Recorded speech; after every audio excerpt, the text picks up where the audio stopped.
Black Science TV 111, Osei Kufuor, back at y'all again. Today I am answering the questions of the ancestors, one of which we know as Gaia, in the jurisdiction of Iowa. So just hear her presence through me as I read her mind or go into her world, which I call the universe. Now, the first question is, why do people murder? Why do people murder? I'm going to take my time on this because this is very deep, and this has a more deeper science to it than life. Life is not really shit. Life is nothing but a facade. It's something to make you think that you exist somewhere when you really don't. You exist more in death than you do life. I'm going to say that again. You exist more in death than you do life. Why do I say that? Because death is a portal of life.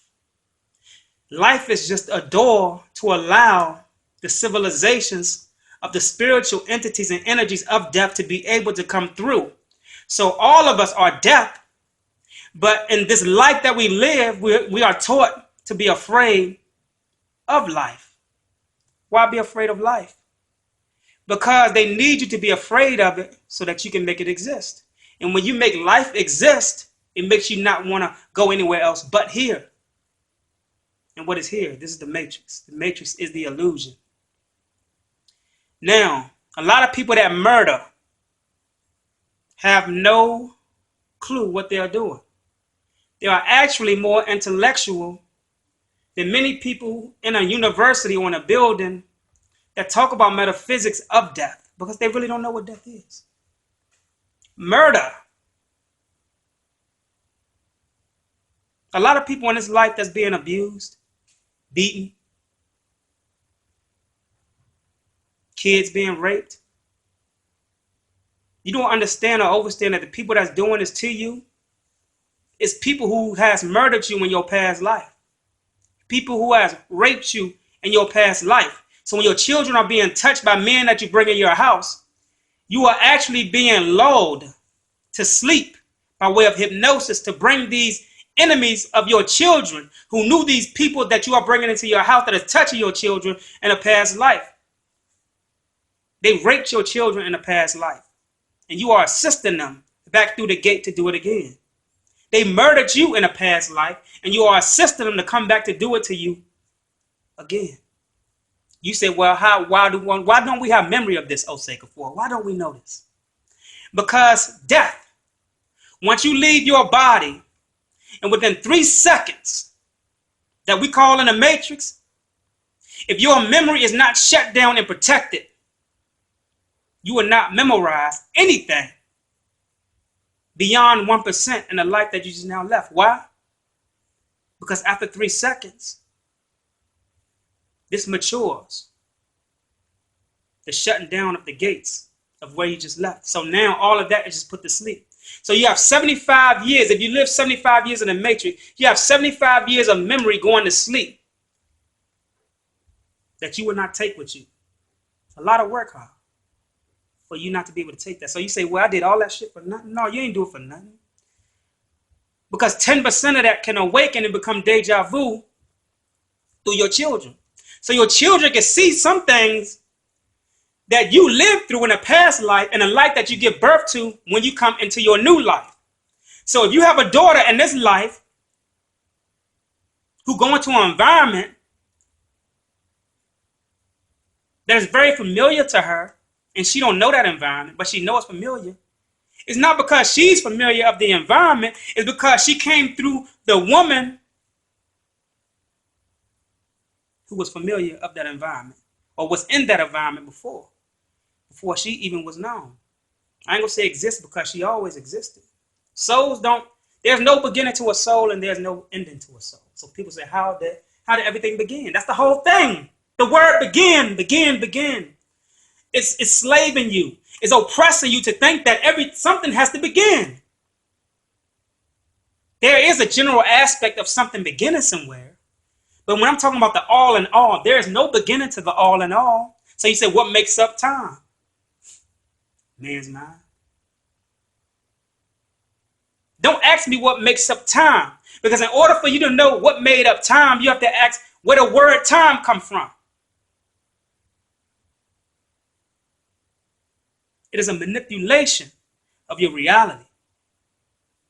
It is an oppressor of your true sense of being able to see.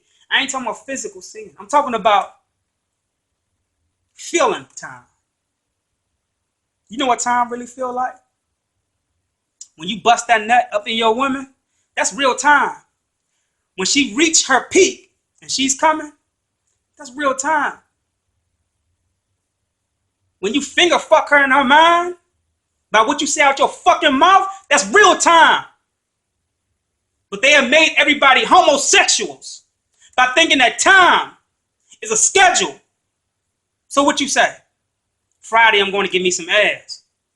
So you put yourself on a schedule, you have become a homosexual to time. Why? Because now time telling you when you're supposed to go get some ass. This is natural. Let's stop thinking the fucking funk. We're here to reproduce. We're not here to put time on reproduction. Go and look at nature. Nature don't put time onto reproduction. We down dogs, right? But we don't give them the credit. You a fucking dog, man. You fucking everything and you a dog. But I guarantee you this, a dog don't put time on what it fucks. It'll fuck a dog, make a children with those dogs, and keep on going. Not because it's taking advantage of it not having a court system to pay child support, because it knows it's its nature. But our nature has been tampered with legal systems, which made us homosexuals. A homosexual is not just somebody who get with another person who can't reproduce, 2 men or 2 women. Anything that stops you from reproducing. If somebody put time on when you can reproduce, you are homosexual. When you disrespect a woman, you are homosexual. There's many forms of homosexuality. It's many forms of hate, many forms of what we call love. But when you identify your own form, now you have provided or created your own dimension of definition, which makes you natural now. It takes you off that timeline, and now you're no longer a homosexual to these subjects. When you can't respect and honor yourself, you become a homosexual to self. Because when you can't honor and respect yourself, you can't reproduce any type of moral values, which is children, for yourself to be able to look on or look back on to say, you know what? I can't do this to myself. I have too much self-respect. When you have children, there's certain things that you can do in front of your children and certain things you can't because you have self-respect. Children exist in many forms. They exist as respect. When you don't have respect for yourself, you are homosexual. I know we're talking about death, but we're going to go right back to that because I have to tie this shit in.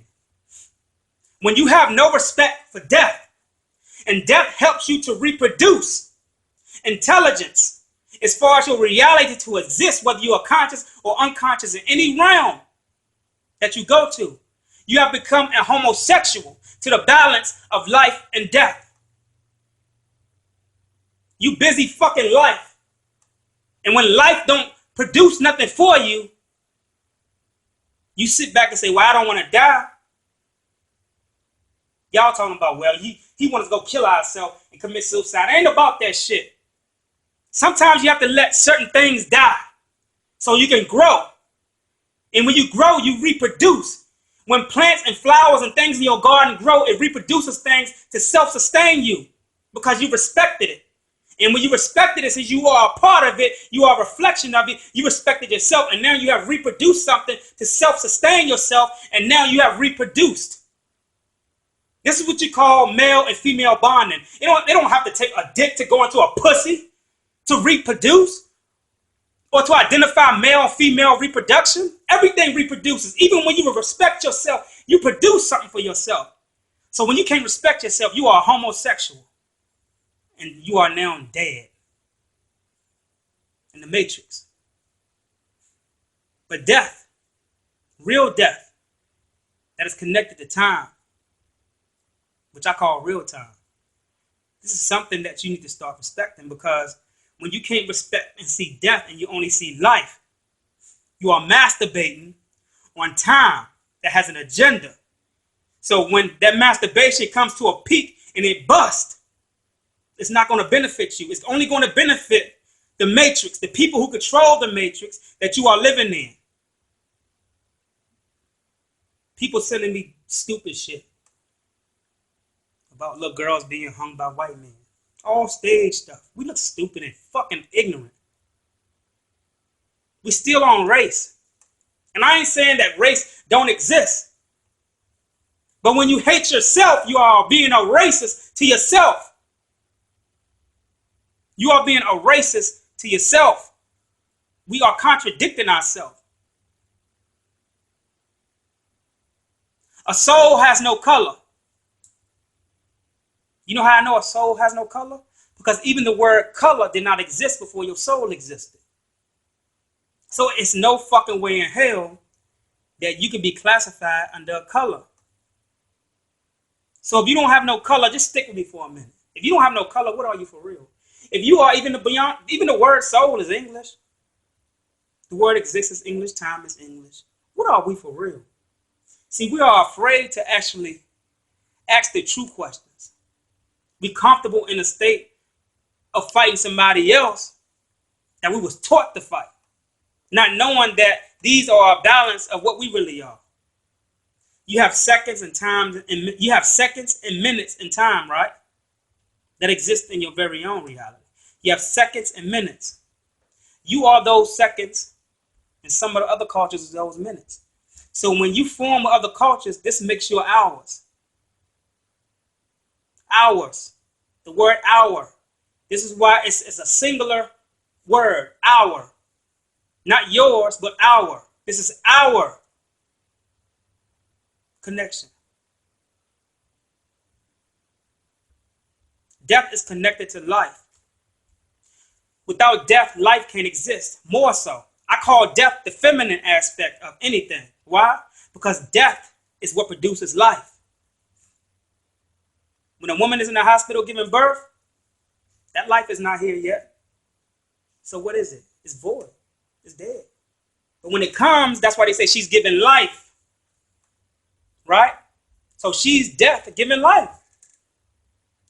She is death giving life. Now, many of y'all may take this negative. Oh, how he gonna call the black woman death? Again, y'all, you still fucking oppressed under the word black. Any woman that gives birth is death. You didn't know the life that came out of her until it came out of her. Right? So how do we tie death into life? What is life? Let's go to the word live. Do you all really live? This is how I know you're supposed to respect death. Go to the word live. The word live backwards is evil. And we say that death, we look at death as a dark word and we say it's evil. But to live, if it's evil backwards, means death. It's all connected. It's all connected. When you are taught to hate a thing, be careful what you are hating, because you could be hating yourself. And if you hate yourself, you can't really see the proper understanding or overstanding of the things that you are really trying to understand and overstand. Because if you are looking at something and you are hating, and they teach you to hate this, and this thing is you or a part of you, then you hating yourself. You are life and death, but death is the most important frequency of both. This is why they said Christ had to die in order to have new life. It's all metaphysics. Christ had to die in order to have new life. Even though I know Christ didn't exist, but there, even through fools, you can find wisdom. Christ had to die to find life. So he found a womb that he had to die in. The tomb that Christ laid in for those so-called 3 days was death.